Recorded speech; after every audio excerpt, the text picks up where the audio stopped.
마가복음을 계속 공부하고 있는데 하나님 말씀이 다 중요하지만 오늘부터 설교할 마가복음 14장과 15장은 특별히 중요합니다. 왜냐하면 예수님의 구속 사역의 절정이라 할 수 있는 십자가, 예수님의 십자가 사건을 중심으로 다룬 내용입니다. 구약성경 창세기부터 많은 이야기가 흘러나오는데 결국 그 모든 이야기가 이 십자가, 예수님의 십자가 죽으심을 향하여 달려왔다고 보면 됩니다. 그래서 누군가가 성경을 처음부터 끝까지 다 외운다 할지라도 예수님의 십자가, 이 십자가의 말씀을 바로 이해하지 못하면 그는 구원에 이를 수가 없습니다.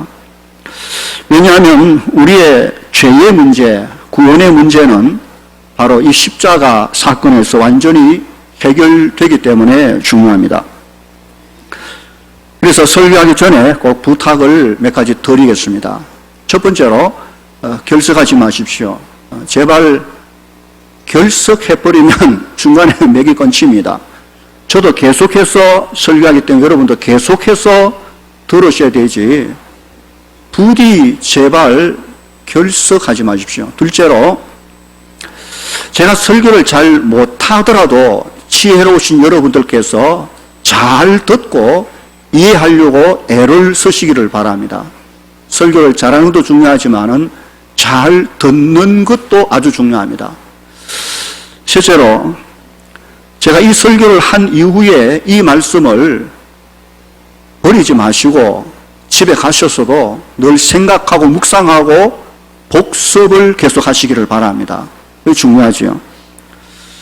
그리고 또 하나는 다음 주일 어떤 말씀을 들을 수 있을까, 말씀에 대한 기대를 가지고 기도하며 예배에 참석하기를 바랍니다.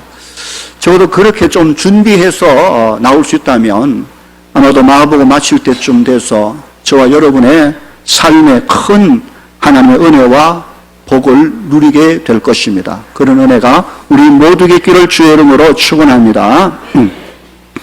자, 이제 시작합니다.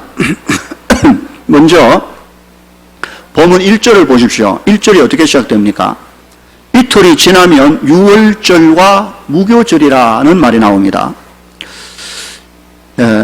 이 본문이 기록된 때가, 마가복음 이 본문이 기록된 때가 예수님이 예루살렘 성에 입성하신 후 고난주간, 한 주간, 그 주간 가운데 화요일, 예수님의 감람산 강화의 종말에 관한 말씀을 모두 마친 화요일 늦은 시간쯤입니다.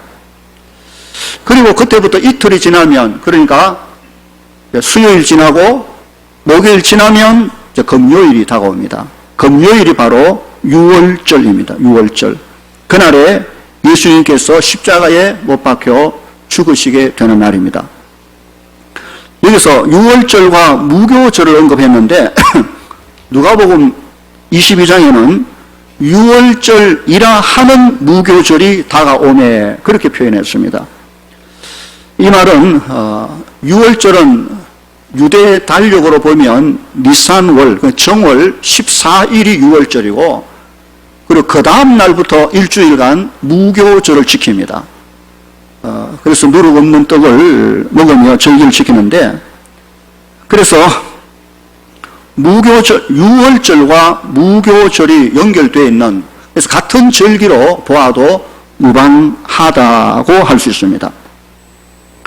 어쨌든 여기서 유월절이 언급된 것은 대단히 중요한 의미가 있습니다. 유월절. 유월절은 이스라엘 유대인들에게 있어서 가장 크고 중요한 3대 절기 중에 하나입니다. 유월절, 그리고 오순절, 그리고 장막절.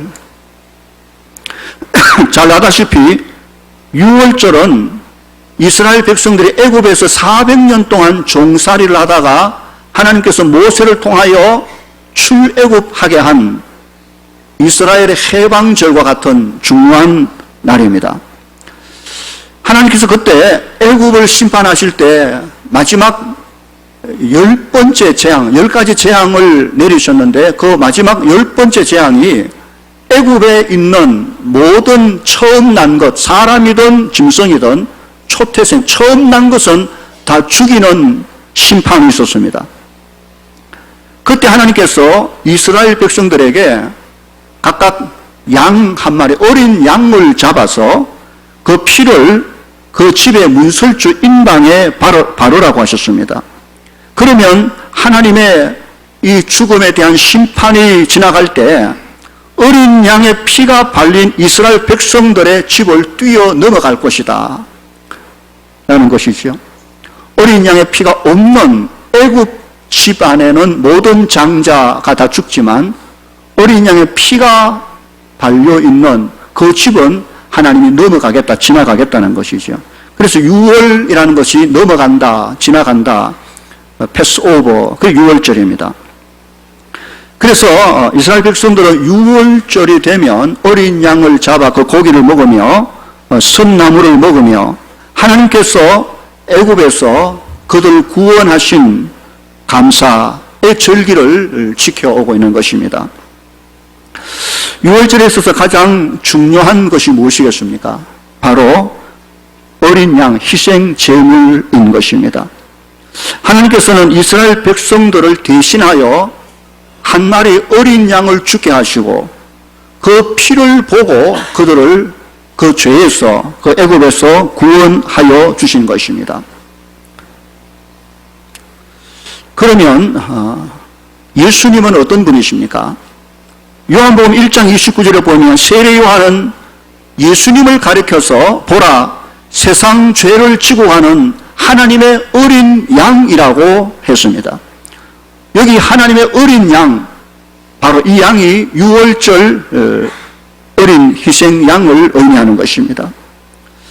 고린도전서 5장 7절에 바울은 말하기를 우리의 6월절 양 곧 그리스도께서 희생되셨느니라 라고 했습니다.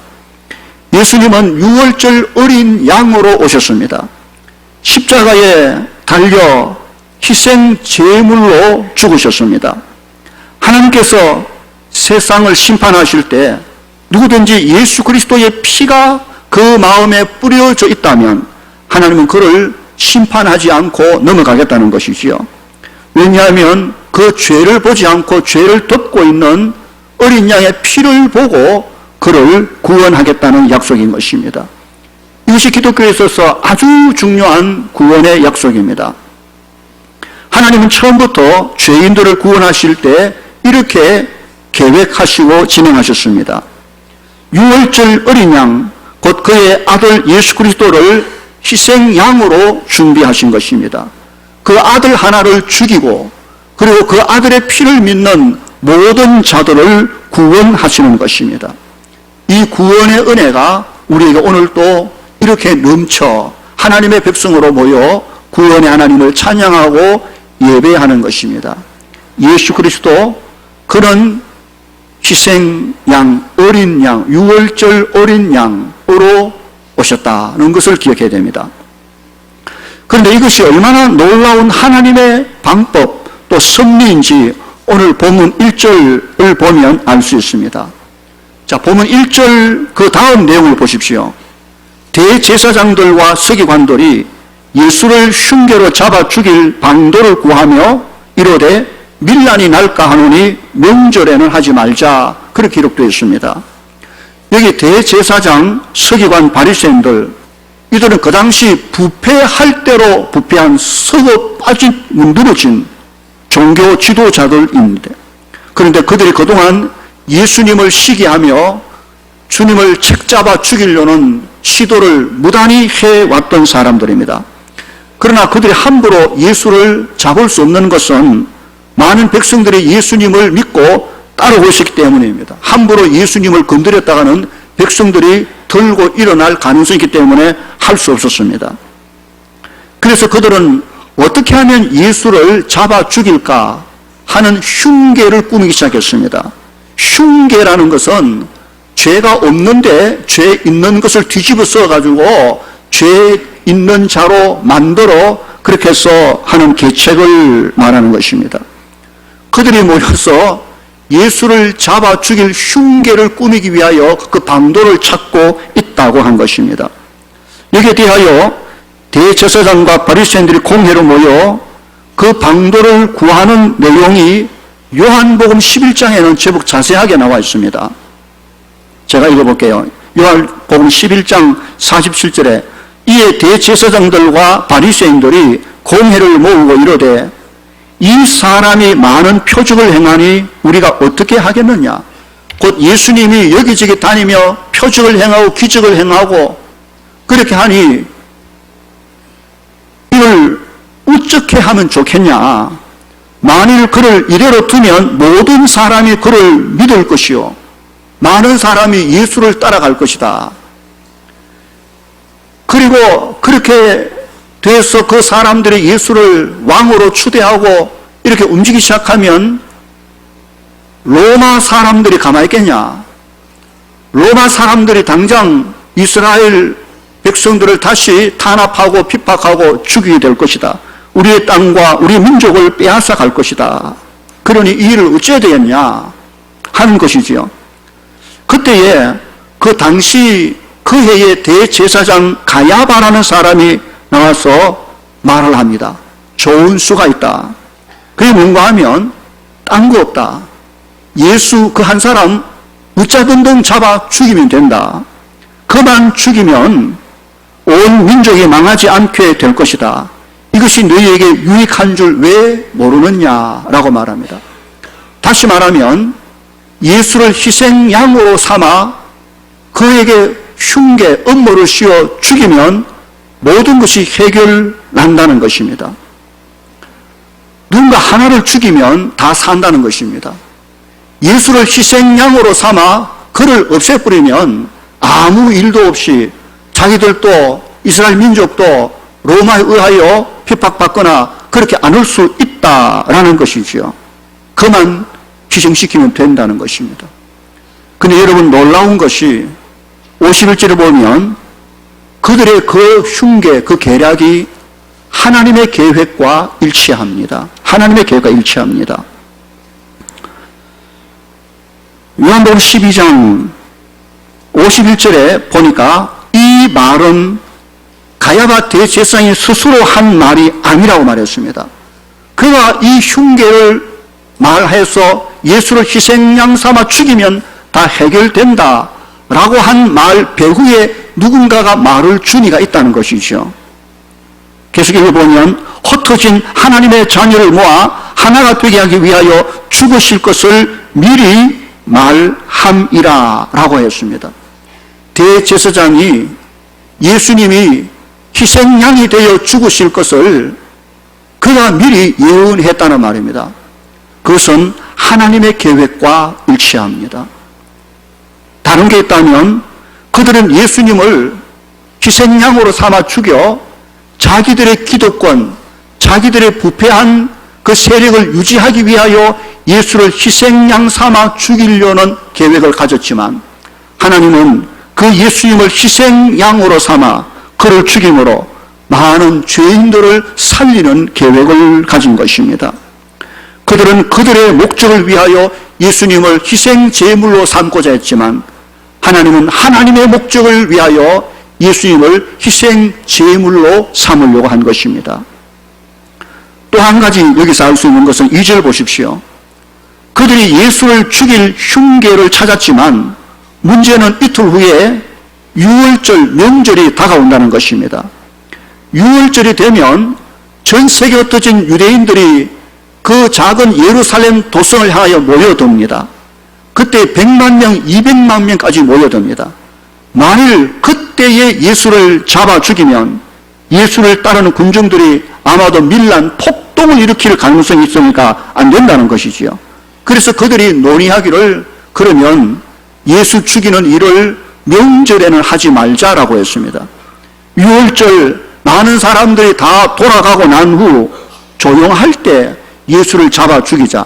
이 명절에는 이런 일 하지 말자라고 말합니다. 그런데 보십시오. 만약 이들의 계획한 대로 되면 무슨 문제가 생깁니까? 예수님은 분명히 유월절 희생양으로 오셨습니다. 그런데 유월절에 예수님이 죽지 않는 결과가 올 수가 있는 것이죠. 유월절 어린 양 희생양이 될 수가 없는 것입니다. 그러면 놀라운 일이 벌어집니다. 이 구절이 오늘 본문 10절과 바로 연결되어지는데, 그때 예수님의 제자 중 한 사람인 가룟 유다가 예수님을 배반합니다. 그가 대제사장에 가서 내가 예수의 제자였는데 지금 아니라고, 내가 당신들에게 예수를 팔아 넘길 수 있다고, 지금 명절 기간 사람이 많다 할지라도 예수가 조용히 있는 곳을 내가 아는데 그 시간과 장소를 알려줄 테니까 내게 돈을 달라고 말합니다. 대제사장들이 가룟 유다의 제안을 듣고는 너무너무 기뻐하며 돈을 줍니다. 그리고 명절 이후로 연기하려고 했던 예수를 잡아 죽이려는 일을 바로 시행을 합니다. 결국 예수님은 유월절 어린 양으로 십자가에 죽게 되었습니다. 성경은 놀랍게 그렇게 맞추어져 갑니다. 예수님의 십자가의 죽으심은 절대로 우연히 일어난 일이 아니라는 것입니다. 그 모든 과정 속에는 하나님의 의도하심, 하나님의 계획하심, 하나님의 손길과 섭리가 잔뜩 서려 있는 것입니다. 사람이 하나님의 계획을 함부로 바꿀 수도 없는 것입니다. 이 땅을 향한 하나님의 뜻은 항상 그렇게 진행되어 왔습니다. 세상이 아무리 자기 마음대로 이런저런 일을 벌였다 할지라도 결국 보면 하나님의 뜻과 계획대로 되어 가고 마는 것입니다. 저와 여러분의 구원도 그렇게 이루어지습니다. 혹 내가 하나님을 거부하고 욕하고 떠나고 별짓을 다해도 결국 하나님께서 택한 자기 백성일진데 언젠가 그의 방법대로 그의 때에 그를 구원해 내시고야 마시는 하나님이신 것입니다. 세상을 보고 하나님을 판단하지 마셔야 됩니다. 내 환경과 사람의 소리를 듣고 하나님을 판단하면 안 됩니다. 하나님은 세상이 아니라 그의 말씀하신 대로, 그가 계획하시고 그가 뜻하신 대로 당신의 일을 착착 이루어 가시는 과정을 우리에게 보여줍니다. 디모데후서 1장 9절에 하나님이 우리를 구원하사 거룩하신 소명으로 부르심은 우리의 행위대로 하심이 아니요 오직 자기의 뜻과 영원 전부터 그리스도 예수 안에서 우리에게 주신 은혜대로 하신 것이라 라고 말했습니다. 오늘도 저와 여러분을 그렇게 섭리하시고 간섭하시고 인도해 가시며 기어코 그리스도 안에 하나님 백성으로 살게 하시는 그에게 찬양과 경배와 영광을 돌려드리는 우리 모두가 되기를 주님의 이름으로 축원합니다. 오늘 크게 두 번째로 나눌 말씀은 본문 3절에서 9절까지 그 내용이 마리아가 예수님의 몸에 향유를 붓는 일이 기록되어 있습니다. 그런데 사실 이 사건은 오늘 본문 2절에 이어서 일어난 사건이 아닙니다. 이 내용이 요한복음 12장에 나오는데 마리아가 예수님의 몸에 향유를 부은 이 일은 요한복음 12장 1절에 보면 유월절 엿새 전에 일어난 일입니다. 그러니까 예수님이 예루살렘 성에 입성하기 전 토요일입니다. 고난주간 하루 전 베다니의 토요일에 일어난 그 사건입니다. 그런데 마가가 이미 지난 그 사건을 오늘 본문 2절 그 뒤에다가 가져와서 기록을 한 이유가 뭘까요? 그 이유가 크게 두 가지입니다. 첫째는 유월절 어린 양 예수님과의 관계 때문에 그렇습니다. 다시 말하면 마리아가 예수님의 몸에 향유를 부은 것은 오늘 본 8절 보면 예수님께서 거기에 대하여 이렇게 말씀하십니다.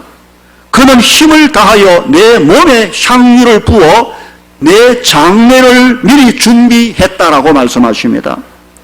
십자가에 달려 죽으신 예수님, 우리를 위하여 어린 양 희생 제물이 되신 예수님, 그 제물 위에 마리아가 향유를 부은 것입니다. 그런 의미인 것입니다.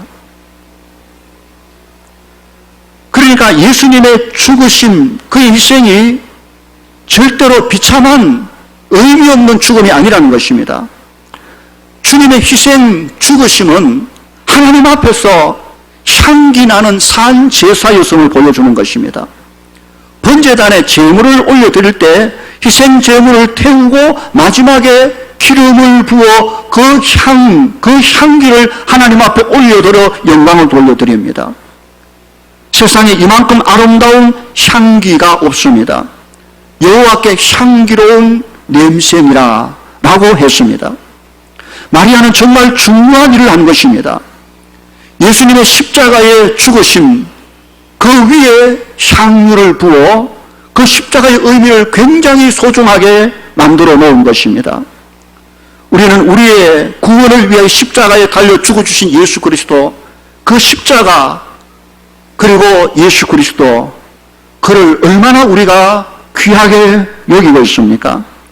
내 삶을 통하여 내 삶을 쏟아 나를 구원하신 예수 그리스도, 그 십자가의 의미와 가치와 그 영광을 얼마나 향기롭게 만들고 있습니까? 마리아는 그 일을 한 것입니다. 내가 구원받은 것이, 내가 하나님의 자녀가 된 것이 예수의 십자가의 보혈의 은혜 가운데 얼마나 영광스럽게 되어진 일인지 우리가 그것을 기억해야 될 것입니다. 보면 9절에 주님은 이 마리아의 일을 칭찬하면서 그의 행한 일이 복음이 전파되는 모든 곳에서 마리아가 한 이 일을 기억하리라고 하신 것입니다. 그렇게 기억될 수 있는 삶이 되기를 바랍니다. 나를 구원한 예수 그리스도, 그 십자가 그 위에 자신을 쏟아부어 구원의 향기가 드러나야 될 것입니다. 내가 받은 구원이 너무 시시하고 아무것도 아닌, 아무 냄새도 아무 의미도 없는 것이 아니라 십자가로 말미암아 구원받은 저와 여러분의 삶 속에 하나님의 영광, 하나님의 은혜가 가득한 십자가의 소중함, 그 가치를 내 삶을 쏟아서 드러낼 수 있는 우리 모두가 되기를 주님의 이름으로 축원합니다. 두 번째로 오늘 본문 3절에서 9절까지의 마리아가 예수님의 몸에 향유를 부은 사건이 오늘 이 2절 뒤에 여기 붙어 있는 이유는 마리아를 예수님을 판 배반자 가룟 유다와 비교해 주기 위해서 그렇게 했다고 볼 수 있습니다. 오늘 보면 3절에 보니까 한 여자가 나오는데 요한복음 12장에는 그 이름이 나옵니다. 나사로의 누이 마르다의 동생 마리아입니다. 막달라 마리아가 아니고 마리아. 예수님 사역 초기에 막달라 마리아가 예수님에게 향유 부은 사건이 있고, 오늘 본문은 그냥 마리아, 나사로의 동생 마리아가 예수님께 향유를 부은 두 번째 향유 부은 사건입니다. 그가 정말 매우 값진 향유, 나더 뿌리에서 채취한 순전한 진액, 아주 비싼 향유 한 옥합을 가지고 왔습니다. 너무 비싸기 때문에 옥합을 주둥이를 봉해 놨습니다. 열었다 닫았다 이렇게 하지 않도록. 한번 설려면 옥합을 깨뜨려야만 가능할 수 있도록 그렇게 해놓은 그 옥합을 가지고 와서 예수님의 머리에 붓습니다.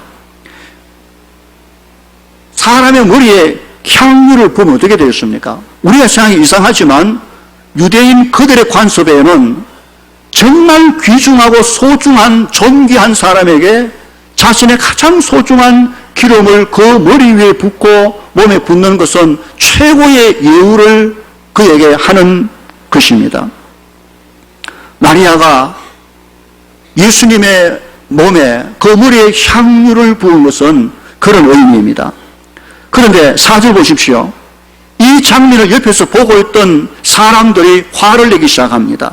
아니, 그 비싼 향유를 저렇게 낭비 허비해 버리다니. 5절에 보니 그들은 그 여자를 책망하기까지 합니다. 무슨 그런 쓸데없는 짓을 하냐. 그 비싼 걸 거기다가 부어버리면 어쩌자는 것이죠. 그런데 이렇게 마리아에게 화를 내고 책망하는 사람들이 누군가 하면 마태복음을 보면 예수님의 제자들이라고 말했습니다. 그런데 요한복음 12장에 보면 더 구체적으로 그 제자들을 선동해서 모두를 분개하게 만든 장본인의 이름이 나오는데 그가 바로 가롯 유다입니다. 가롯 유다. 가롯 유다가 화를 내면서 말하기를 이 향유를 300데나리온 이상에 팔아 가난한 자들에게 줄 수 있었겠도다 라고 말합니다. 그 향유를 내게 맡겼으면 내가 그것을 팔아가지고 많은 가난한 자를 도와줄 수 있을 텐데 왜 이걸 여기 부어서 허비하느냐는 것입니다. 여러분 생각해보면 정말 가룟 유다의 말이 많은 것 같습니다. 300데나리온이라면 당시 노동자가 300일, 적어도 1년을 부지런히 일해서 모을 수 있는 돈 엄청나게 없습니다.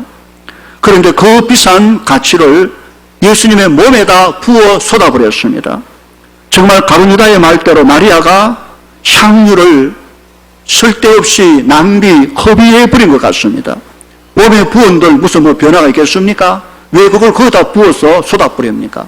차라리 팔아서 가난한 자들에게 나누었으면 큰 일을 할 뻔한 것입니다. 여러분 생각 어떻습니까? 정말 가룟 유다의 생각이 바르다고 생각하십니까? 그가 바르게 판단하고 지적하고 화를 냈다고 생각하십니까? 그렇지 않습니다. 사도 요한은 요한복음 12장에서 가룟 유다 그가 어떤 사람인지 그 정체를 적어놨습니다. 요한복음 12장 4절입니다. 제자 중 하나로서 예수를 잡아줄 가룟 유다가 말하되 이 향유를 어찌하여 300데나리온에 팔아 가난한 자들에게 주지 아니하였느냐 하니 이렇게 말하면 가난한 자들을 생각함이 아니요 그는 도둑이라 돈꾀를 맞고 거기 넣는 것을 훔쳐감이라. 가룟 유다는 예수님의 12 제자 중 한 사람으로 제자들의 생활비, 공동 생활비를 관리하는 재정 담당이었습니다.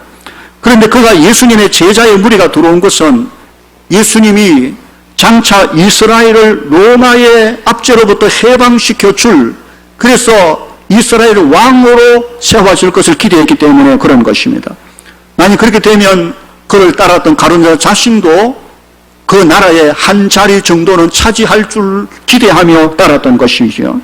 그런데 우리 주님은 가룟 유다의 기대와는 정반대로 자꾸 십자가 이야기를 하신 것이지요. 낮은 곳으로 죽음을 향하여 자꾸 걸어가고만 계셨습니다.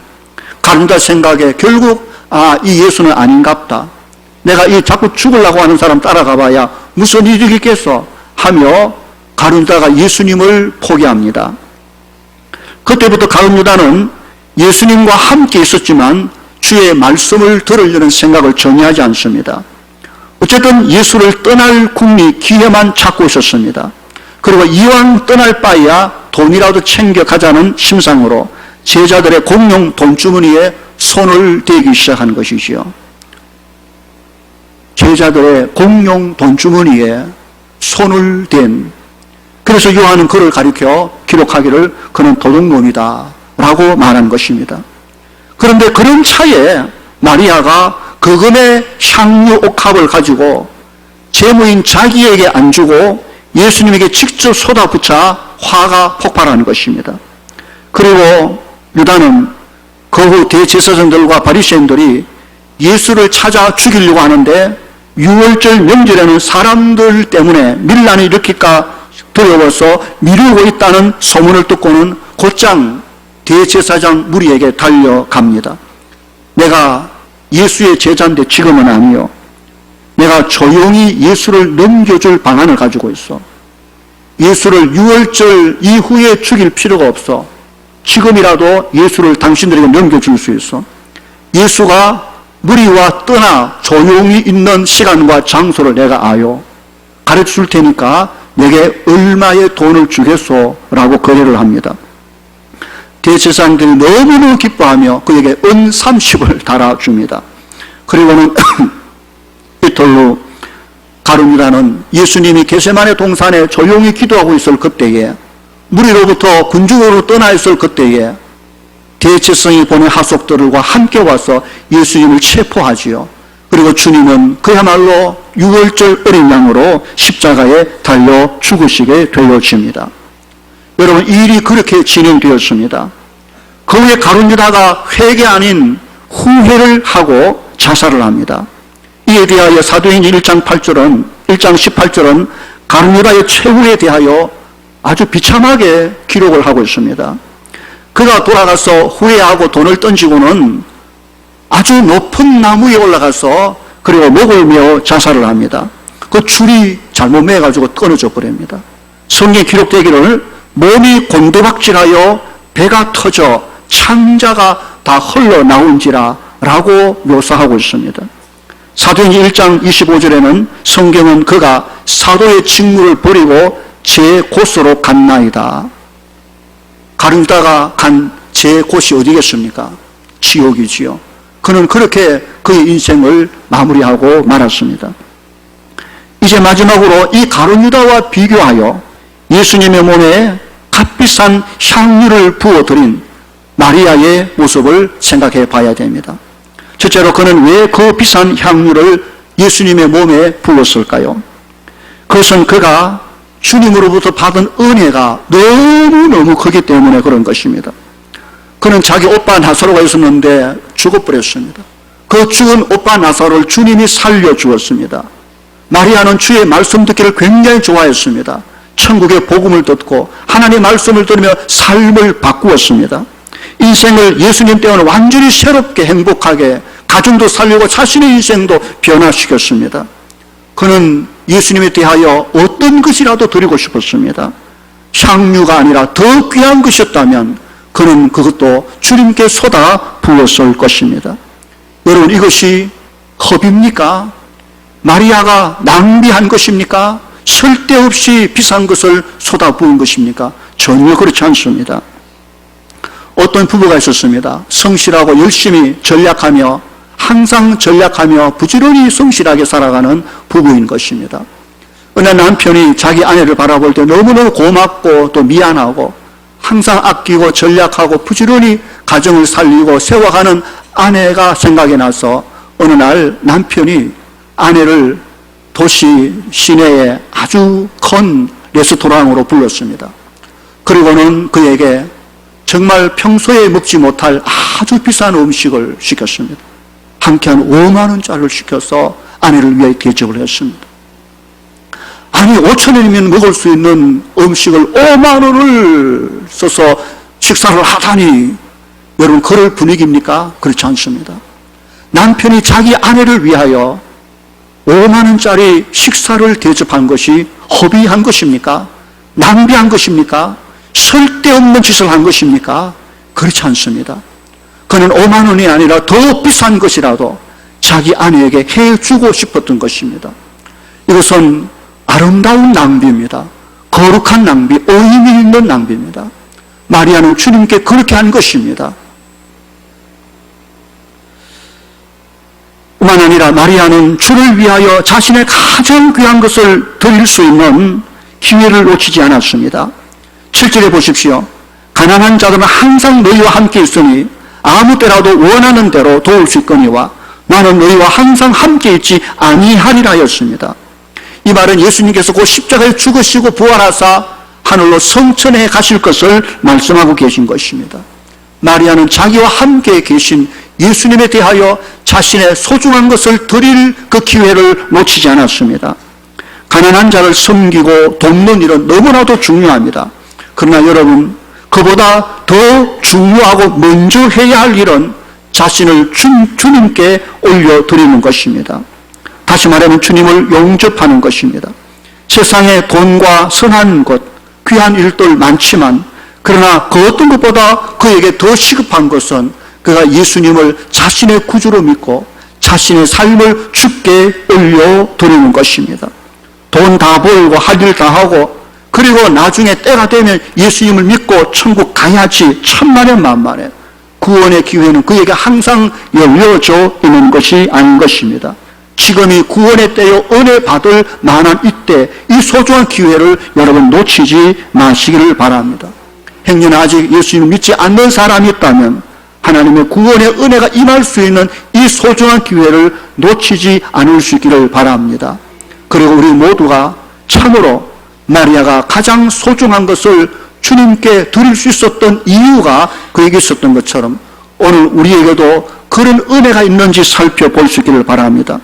나도 마리아처럼 그럴 수 있는 은혜가 내 속에 있는지, 나는 과연 가장 소중한 것을 주께 드릴 만한 은혜가 내 속에 살아있는지 살펴볼 수 있어야 됩니다. 본문 8절을 다시 보십시오. 마리아가 마리아는 그는 힘을 다하여 주님의 몸에 향유를 부었다라고 했습니다. 이에 대하여 요한복음 12장 3절에 마리아는 그 향유를 예수님의 머리에만 부은 것이 아니라 또 그 발에 붓고 자기 머리털을 풀어 그 발을 닦았다고 말했습니다. 그때 그 향유 냄새가 집에 가득하더라라고 기록합니다. 그 집안에 가득한 이 향유의 이 냄새, 그것이 어찌 단순한 그냥 기름 냄새겠습니까? 정말 아름다운 마리아의 주를 향한 신앙의 고백과 헌신과 그 사랑의 향기가 그 집안에 가득했을 것입니다. 이 아름다운 주를 기쁘시게 하는, 영화롭게 하는 삶의 향기가 저와 여러분의 삶 속에도 구석구석 나기를 소원합니다. 우리의 입에서, 우리의 삶 속에서 정말 그리스도에게 쏟아부은 하나님의 구원의 은혜와 그 복들이 모든 사람들 그 코에, 그 마음속에 향기로 전달될 수 있어져야 될 것입니다. 향기 나는 그리스도인, 그리스도의 구원의 향기, 그 은혜의 향기가 우리의 삶 속에서 올려질 수 있는 마리아의 이 아름답고 선한 소중한 삶을 주께서 어떻게 말씀하시는가 보십시오. 9절입니다. 내가 진실로 너에게 이르노니 온 천하에 어디서든지 복음이 전파되는 곳에는 이 여자가 행한 일도 말하여 그를 기억하리라고 하였습니다. 은혜 받은 마리아처럼 하나님 앞에서, 모든 사람 앞에서 아름답게 기억될 수 있는 우리 성도들 되기를 바랍니다. 가룟유다, 그 역시 우리가 기억합니다. 그러나 기억하고 싶지 않는 사람입니다. 그러나 마리아, 그의 아름다운 헌신과 충성은 영원토록 기억하고 싶은 사람 중에 하나이지 않습니까? 오늘 우리의 삶이 누군가에게, 아니 하나님 앞에 기억될 수 있기를 바랍니다. 잊혀져 버린 사람이 아니고 기억하고 싶지 않는 사람이 아니라 그리스도 안에 받은 은혜로 충성할 때 우리의 삶에 거룩한 향기가 드러나며 많은 사람이 기억하며 함께 하나님 앞에 영광 돌릴 수 있는 복된 삶을 살아내는 우리 모든 성도 다 될 수 있기를 주의 이름으로 간절히 축원합니다. 기도하겠습니다. 거룩하신 아버지, 감사합니다. 내 삶 속에 주께 나의 모든 것을 쏟아 부을 만한 그런 은혜가 있는지 돌아보기를 소원합니다. 6월절 희생 양으로 오셔서 십자가에 쏟으신 그 은혜와 그 사랑이 얼마나 큰지, 얼마나 놀라운지 우리는 잊어버리며 알지 못하며 무시하며 살았던 때가 너무나도 많았습니다. 다시 우리 자신의 임한 하나님의 구원의 은혜와 복을 기억하게 하시고 주께서 우리 위하여 자신의 모두를 주신 것처럼 우리 또한 주를 위하여 온 삶을 주께 올려드릴 수 있는, 그래서 우리의 삶 속에 그리스도로 말미암아 하늘의 향기가 온 땅 위에 아름답게 퍼질 수 있는 그런 삶이 되게 도와주시기를 바라옵고 소원하옵나이다. 동국에 속한 모든 성도들 그리스도 안에 성령의 거룩한 기름 부어지게 하시고 하나님의 영광을 드러내는 아름다운 향기를 온 땅 가운데 잘 나타내는 믿음의 성도들 되게 해 주시옵소서. 감사하고 예수님 이름으로 기도하옵나이다. 아멘.